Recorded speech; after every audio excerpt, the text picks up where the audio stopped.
नमस्कार, मैं छत्तीसगढ़ अखबार के YouTube चैनल इंडिया आजकल के स्टूडियो से सुनील कुमार। दिल्ली की एक खबर है। खबर दिखने में मासूम दिखती है लेकिन थोड़ा डराने वाली है।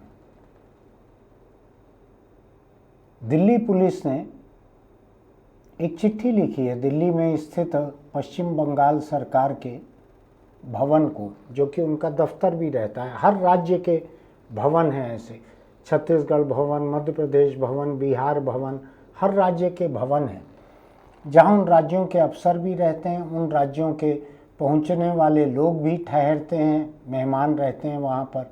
सांसद, विधायक, अफसर या मेरी तरह के पत्रकार भी कभी कभी रहते हैं ऐसे भवनों में।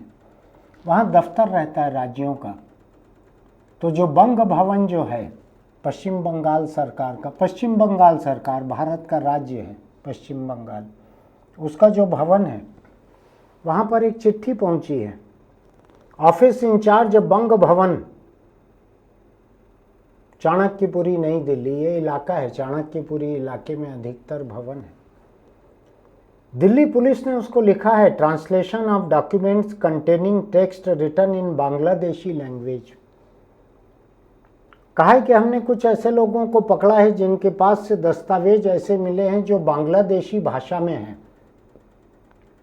अतः हमको कृपया ऐसा एक अनुवादक उपलब्ध कराएं जो बांग्लादेशी भाषा के इन दस्तावेजों को, लिखावट को हमको हिंदी अंग्रेजी में करके बताए। ये दिल्ली पुलिस ने लिखा है। दिल्ली पुलिस केंद्र सरकार के मातहत काम करती है। उसने लिखा है पश्चिम बंगाल सरकार को, बंग भवन उन्हीं का है, उसको लिखा है कि हमने कुछ ऐसे बांग्लादेशियों को पकड़ा है जिनके पास से बांग्लादेशी भाषा में लिखे हुए दस्तावेज मिले हैं, उसके अनुवाद के लिए किसी को उपलब्ध कराएं। बांग्लादेशी भाषा क्या हुई? बांग्ला भाषा में लिखा हुआ है। अंग्रेजी में लिखे हुए दस्तावेज मिलेंगे तो क्या दिल्ली पुलिस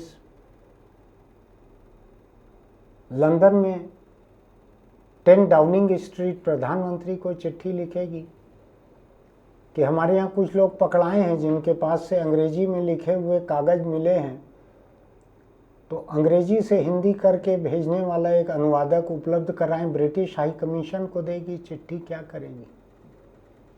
बांग्ला हिंदुस्तान की जुबान है।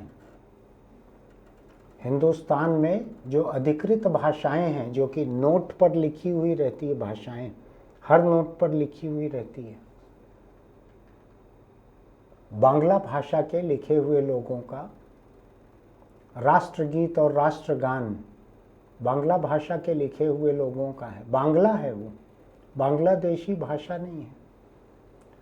बांग्ला भाषा उस समय से चली आ रही है जिसको बोलचाल में हिंदुस्तान के एक बड़े हिस्से में बंगाली भी कहते हैं। उस समय से चले आ रही है जब बांग्लादेश बना भी नहीं था। 71 में,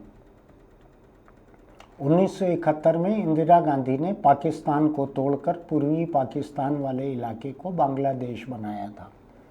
बांग्लादेश उसके पहले नहीं था, 71 के पहले तक। ये भी 71 की बात है। और 1947 के पहले तो पूर्वी पाकिस्तान भी नहीं था। वो 1947 के पहले वो हिंदुस्तान ही था, भारत का ही हिस्सा था। जब भारत का विभाजन हुआ तब बांग्लादेश का वो हिस्सा जो है वो पूर्वी पाकिस्तान बना। उस वक्त भी जो हिस्सा था बंगाल का, जो हिस्सा था वो जो बाद में पूर्वी पाकिस्तान बना, वो बांग्ला भाषी था। वहाँ की भाषा वही थी जो कि आज के पश्चिम बंगाल की है। तो हिंदुस्तान का पश्चिम बंगाल और बांग्लादेश ये एक ही थे, बिना सरहद के एक ही थे। इन दोनों की भाषा बांग्ला थी। बांग्लादेश नया नया पैदा हुआ है 71 में। बांग्लादेशी कोई भाषा है नहीं। और मैं इसको सिर्फ क्लेरिकल चूक नहीं मानता दिल्ली पुलिस की। एक थोड़ा माहौल देश का ऐसा चल रहा है देश का माहौल कुछ ऐसा चल रहा है कि जो बांग्ला बोलने वाले लोग दिखें, उनमें जो मुस्लिम दिखें, उनको तुरंत ही बांग्लादेशी मान लिया जाए, तब तक जब तक कि वो अपने आप को हिंदुस्तानी साबित ना कर सकें। इंसाफ का तकाजा ये रहता है कि किसी को तब तक बेकसूर मानो जब तक आप उसको कसूरवार साबित ना कर सको। लेकिन कागज दिखाने की जिद इन दिनों कुछ ऐसी चल रही है कि अगर कोई बंगाली बोल रहे हैं, बांग्ला जुबान बोल रहे हैं और वो मुस्लिम हैं, तो उनको तब तक बांग्लादेशी मानो जब तक कि वो अपने आप को हिंदुस्तानी साबित ना कर सकें। बहुत से गरीब लोग हैं जिनके पास कागजात नहीं हैं। बहुत से लोग बाढ़ प्रभावित रहते हैं, असम में, बंगाल में, बिहार में बाढ़ प्रभावित रहते हैं, उनके पास कागजात नहीं हैं। कुछ ऐसे लोग भी आए असम में, बंगला भाषी मुस्लिम असम में, जिनको ढकेल दिया गया ले जाकर बांग्लादेश सरहद के पार, बांग्लादेश में ढकेल दिया गया। वो कहते रहे कि हम हिंदुस्तानी हैं, लेकिन उनको ढकेल दिया गया। बाद में पता चला कि हाँ, उस ढकेलने में कुछ हिंदुस्तानियों को भी ढकेल दिया गया था। वो बांग्ला बोलने वाले हैं, मुस्लिम हैं, दोनों ही इस देश में गुनाह नहीं है, लेकिन इन दोनों का गठजोड़ कुछ ऐसा हो गया है धारणा में, जन धारणा में, कि बांग्ला बोलने वाले मुस्लिम जो हैं ये बांग्लादेशी ही होंगे। तो हर जगह उनके खिलाफ एक होस्टाइल एटीट्यूड, एक बागी तेवर उनके खिलाफ दिख रहा है, जो कि दिल्ली पुलिस की इस चिट्ठी में तृणमूल कांग्रेस, जो कि बंगाल में, पश्चिम बंगाल में सत्तारूढ़ पार्टी है, उसके सांसद अभिषेक बनर्जी, जैसे कि भारत में दूसरी तमाम क्षेत्रीय पार्टियां हैं, ममता बनर्जी की टीएमसी भी एक कुनबा परस्त पार्टी है, एक परिवार की वंशवादी पार्टी है, उनके भतीजे अभिषेक बनर्जी सांसद हैं। उन्होंने इस बात पे आपत्ति की है। उन्होंने कहा है कि बंगाल को बदनाम करने की कोशिश है कि बांग्ला भाषा को बांग्लादेशी भाषा कहा जा रहा है। बांग्लादेशी भाषा तो खुद बांग्लादेश में लोग नहीं कहते हैं अपनी भाषा को, वो भी अपनी भाषा को बांग्ला कहते हैं, वो बांग्लादेशी नहीं कहते हैं। ढाका में कोई बांग्लादेशी नहीं कहता अपनी भाषा को, बांग्ला कहते हैं वो। उसको दिल्ली पुलिस बांग्लादेशी लिख रही है। मैं दिल्ली पुलिस को तोहमत नहीं देता, थोड़ा देश की हवा ऐसी चल रही है इन दिनों कि हर वो व्यक्ति जो बांग्ला बोल रहे हैं और मुस्लिम हैं, उनको साबित करना है कि वो बांग्लादेशी नहीं है। यही बांग्ला है, यही बांग्ला जुबान है जिसमें इस देश का राष्ट्रगीत, राष्ट्रगान लिखने वाले लोग जो थे वो लिखते थे, रचनाएं रचते थे। ये वही बांग्ला है जिससे बांग्लादेश का राष्ट्रगीत जो है वो भी बना था, या राष्ट्रगान वहाँ का। ये खराब नौबत है। ये 8 बांग्लादेशी नागरिकों को गिरफ्तार किया गया, ऐसा दिल्ली पुलिस ने लिखा है। किया होगा, मैं उसमें मुझको हैरानी नहीं है। मैं देखता हूं कि अड़ोस पड़ोस के देश में जाकर रहने वाले लोगों की कमी नहीं है।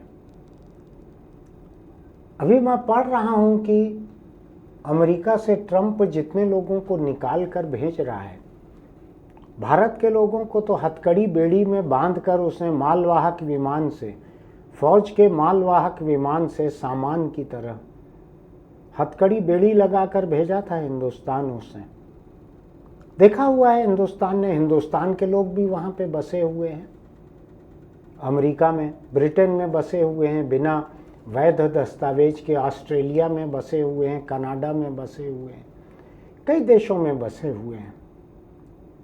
अमेरिका की सरहद का अगर मुझको ठीक ठीक याद पड़ता है तो अभी कुछ महीने पहले की बात है, गुजरात से गया हुआ एक गुजराती परिवार अमेरिका की सरहद को गैर कानूनी तरीके से पार करके घुसते हुए सरहद पे ही मर गया था। पूरा परिवार, शायद 4 लोग थे। जाते हैं लोग, अड़ोस पड़ोस के देश में तो जाते ही हैं, हिंदुस्तान से तो अमेरिका तक जाके मरने वाले लोग जो हैं ऐसे हैं। खुद अमेरिका भरा पड़ा है गैर कानूनी हिंदुस्तानियों से। ट्रंप निकाल रहा है उन लोगों को। निकालने का एक नतीजा ये हो रहा है कि अमेरिका के दसियों हजार एकड़ खेतों में फसल लेने के लिए मजदूर नहीं बचे। उसने दूसरे देशों के लोगों को जो निकाला, अवैध रह रहे लोगों को जो निकाला, रहते हैं लोग दूसरे देशों में, अवैध रहते हैं। मैं मेरे शहर का भी जानता हूँ, पाकिस्तान से आके अवैध रहने वाले लोग कोई दवाई की दुकान चलाते थे, कोई किराना दुकान चलाते थे, कई तरह का काम करते थे। मेरे परिचित भी थे, पाकिस्तान जाते थे, वो वापस आते थे तो कुछ मेवा वगैरह भी मेरे लिए ले आते थे। इस नाते भी मेरी उनसे दोस्ती थी। लेकिन रहते थे यहाँ पे, वीज़ा ख़त्म हो जाने के बाद भी रहते थे। बच्चे भी उनके यहाँ हो गए थे। बाद में उनको नागरिकता भी शायद मिल गई। जब तक नागरिकता नहीं मिली थी तब तक भी वो मेडिकल स्टोर चलाने का लाइसेंस उन्होंने किसी तरह से ले लिया था।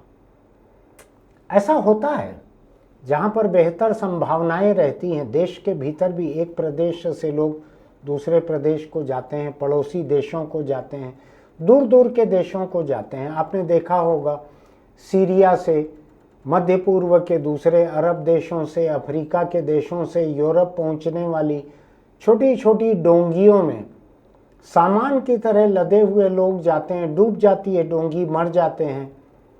कुछ को पुलिस पकड़ लेती है, गिरफ्तार कर लेती है। कुछ इटली में जाके किनारे लगते हैं, कुछ फ्रांस में किनारे लगते हैं, कुछ ब्रिटेन में अवैध घुसपैठ करते हैं। अलग अलग देश अलग अलग तरीके से उनसे जूझते हैं, निपटते हैं।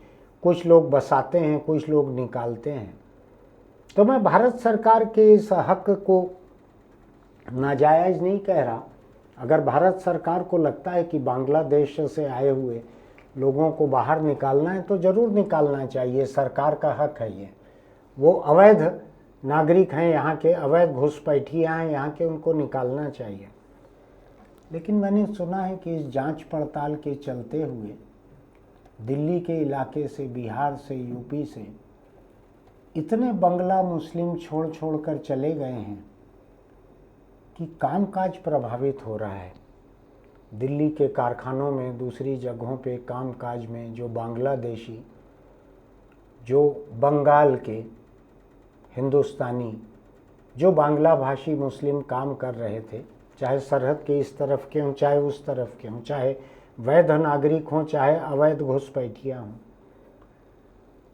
वो काम छोड़ छोड़ कर जा रहे हैं।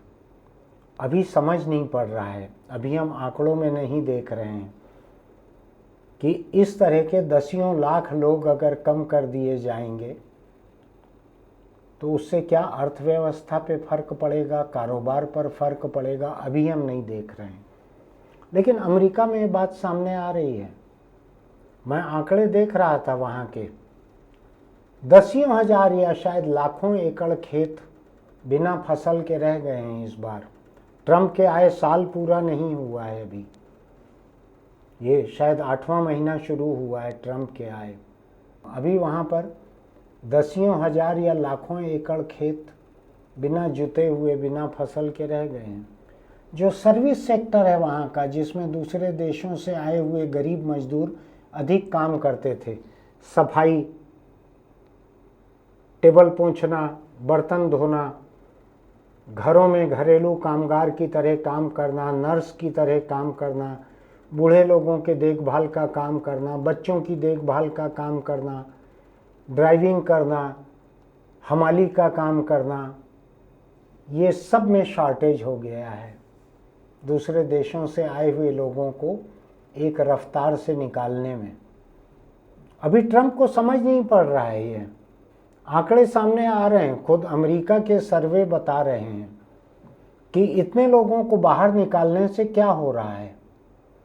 मैं किसी बांग्लादेशी को यहाँ बसा के रखने के लिए ये बात नहीं कह रहा हूँ। सरकार अगर निकालना चाहती है ज़रूर निकाले, लेकिन इसके आसपास की एक मिसाल जो भारत से जुड़ी हुई है वो अमेरिका की है। आज ही मैं कहीं पर एक पढ़ रहा था खबर, आंकड़ा सच है कि नहीं मुझको नहीं मालूम, हर दिन अमेरिका से 8 अवैध भारतीयों को निकाला जा रहा है। हर दिन 8 अवैध भारतीयों को हर दिन निकाला जा रहा है। लोग जाते हैं दूसरे देशों में, जाते हैं काम की बेहतर हालत जहाँ पर रहती है, जहाँ बेहतर मजदूरी मिलने की उम्मीद रहती है, बच्चों को बेहतर पढ़ाई या इलाज मिलने की उम्मीद रहती है। अरे हिंदुस्तान से तो दसियों हजार लखपति, करोड़पति, मिलियनायर हर साल छोड़ के जा रहे हैं हिंदुस्तान।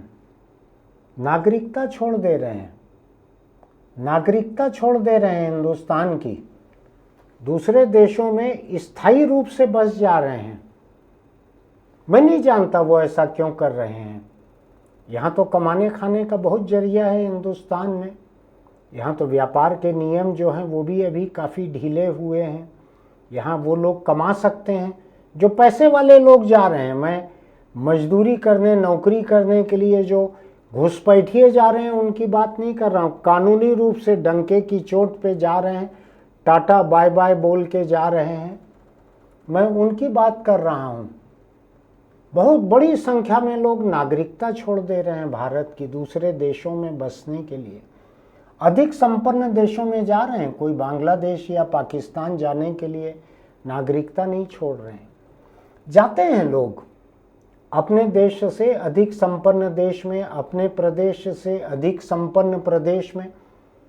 आखिर यूपी बिहार के मजदूर जो हैं वो मुंबई जाके क्यों काम करते हैं, क्यों ऑटो रिक्शा और टैक्सी चलाते हैं, क्यों दूध बेचते हैं वहाँ पर?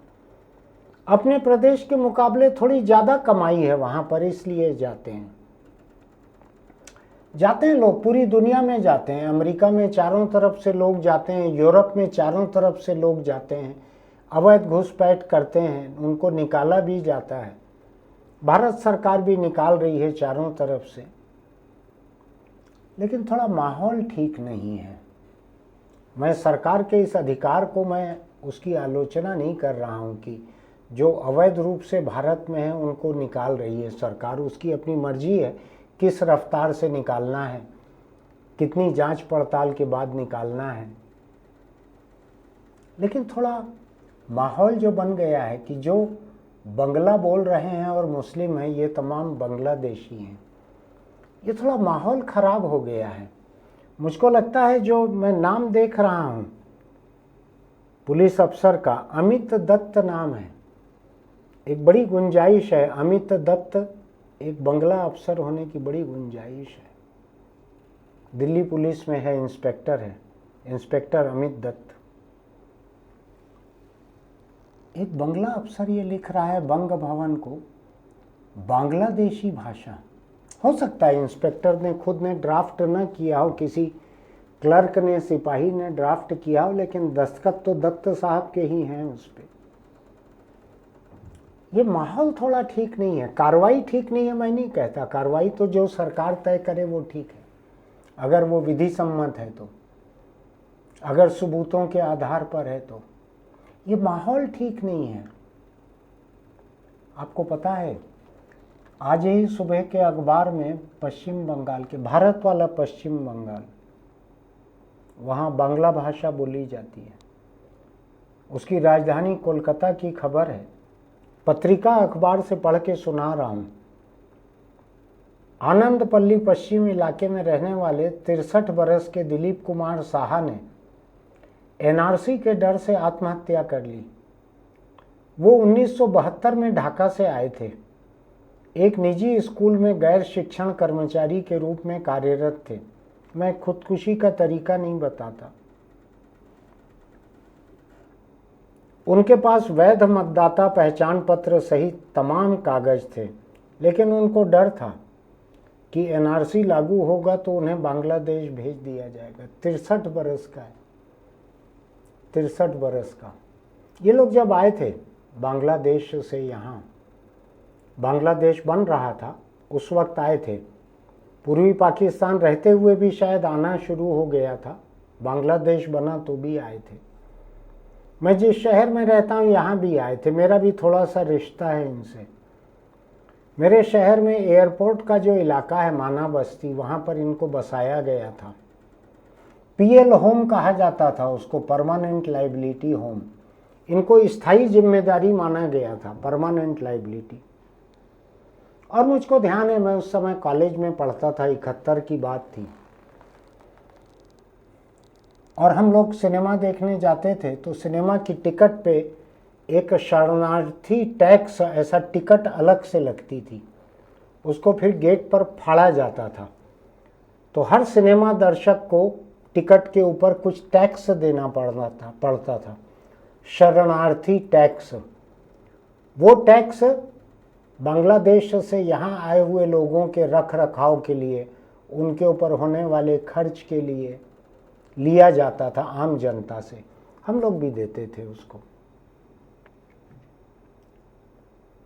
मुझको एक और बात याद है उस समय की, 71 की, जब बांग्लादेशी शरणार्थी यहाँ आए थे।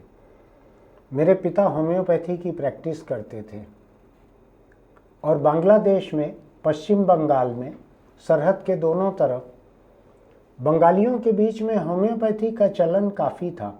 मैं अपने शहर की भी बात बताऊं, यहाँ के बड़े बड़े जो नामी गिरामी होम्योपैथ थे वो बंगाली ही थे, उनका बड़ा नाम रहता था होम्योपैथी में। तो मेरे पिता इस शरणार्थी शिविर में जो लोग आए हैं उनको अगर किसी इलाज की ज़रूरत हो तो वो वहाँ जाकर इलाज करना चाहते थे लोगों का मुफ्त में। तो वहाँ कैंप में कह दिया गया था शरणार्थी शिविर में कि आप कलेक्टर की इजाज़त के बिना यहाँ पर प्रैक्टिस नहीं कर सकते, आकर मुफ्त में इलाज नहीं कर सकते। तो मेरे पिता ने कलेक्टर ऑफिस जाकर, मैं उस समय कॉलेज में पढ़ता था, जाहिर है अखबार नवीस नहीं था तो मेरी कोई पहचान नहीं थी। उन्होंने एक अदना से व्यक्ति के रूप में कलेक्टर ऑफिस जाकर वहाँ से एक इजाज़त हासिल की थी कि वो एक होम्योपैथ हैं और वहाँ से आए हुए लोगों का मुफ्त में इलाज करना चाहते हैं। और मेरे पिताजी शायद उस समय साइकिल से या छोटी लाइन की ट्रेन थी उससे हफ्ते में कुछ दिन वहाँ जाते थे शरणार्थी शिविर और उनका इलाज करते थे। इस देश ने कभी बहुत बुरा सलूक नहीं किया था शरणार्थियों से, चाहे वो नेपाल से आए हुए हों, चाहे बर्मा से आए हुए हों, चाहे तिब्बत से आए हुए हों, चाहे बांग्लादेश से आए हुए हों, चाहे श्रीलंका से आए हुए हों। बड़ा गौरवशाली इतिहास रहा है भारत का। ऐसे में आज देश की राजधानी दिल्ली का एक पुलिस अफसर बांग्ला जुबान को अगर बांग्लादेशी भाषा लिख रहा है तो थोड़ा मेरा मन रो रहा है इसके ऊपर। ये माहौल है आज देश में, सोचना चाहिए हमको सबको इस माहौल के बारे में। केंद्र सरकार का, राज्य सरकारों का अधिकार है जो वैध नागरिक नहीं है उनको निकालने का, मैं उससे इनकार नहीं कर रहा हूँ। लेकिन हर किसी के खिलाफ ऐसा अविश्वास किस कीमत पर? काम करने वाले लोग छोड़ छोड़ कर बंगाल चले जा रहे हैं कि उनको बांग्लादेश भेज दिया जाएगा। एक बुजुर्ग ने खुदकुशी की है, एक ने ही की है, लेकिन थोड़ा फिक्र होती है मुझको लगता है कि 1971 से लेके अभी तक हिंदुस्तान अड़ोस पड़ोस से आए हुए शरणार्थियों के लिए एक रहमदिली दिखाते आया है। हो सकता है आप तय करो कि रहमदिली हमको अब नहीं दिखाना है, मुझको उससे इनकार नहीं है, सरकार की अपनी नीतियां रहती हैं। लेकिन ये नीतियां इस हद तक न चली जाएं कि इस देश की बांग्ला भाषा को हम बांग्लादेशी कहने लगें। कल के दिन भारत में अंग्रेजी में जो बात कर रहे हैं, क्या अब हम इसको अंग्रेजों की भाषा कहेंगे? अब तो भारत ने अपना लिया है उसको। अब तो भारत में सरकारी कामकाज, अदालती कामकाज की वही भाषा है। भाषा तो एक औजार होती है, तो आप बांग्लादेशी भाषा कहकर, बांग्ला भाषा समृद्ध साहित्य है जिसका, बंगाल अपनी भाषा में अपने बच्चों को पढ़ाता है पूरा का पूरा, पूरी स्कूल की पढ़ाई बांग्ला में होती है। संपन्न, समृद्ध, गौरवशाली भाषा है। गुरुदेव रविंद्रनाथ टैगोर जैसे बांग्ला साहित्यकार कवि हुए हैं। बांग्ला का रविंद्र संगीत, बंगाल की तमाम किस्म की कलाएं, शांति निकेतन, क्या नहीं है आज मेरे शहर में भी अगर दुर्गा पूजा के समय प्रतिमाएं बनती हैं तो बंगाल से आए हुए मूर्तिकार बनाते हैं उसको। उसमें हिंदू भी हैं, मुस्लिम भी हैं, कोई फर्क नहीं है, कोई भेदभाव नहीं है। जो मुस्लिम मूर्तिकार हैं जो बरस दर बरस दुर्गा की प्रतिमा बनाते हैं, वो इस्लाम की एक कट्टरपंथी व्याख्या की बुत परस्ती का विरोध करेंगे, मूर्ति पूजा का विरोध करेंगे, उसको नहीं मानते हैं।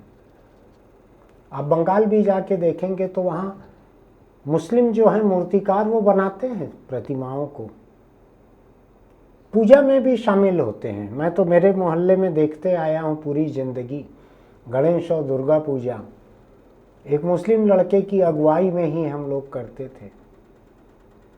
हर बंगाली, हर मुस्लिम को बांग्लादेशी मान लेना, भारत की बांग्ला भाषा को बांग्लादेशी भाषा लिखना, माहौल अच्छा नहीं है।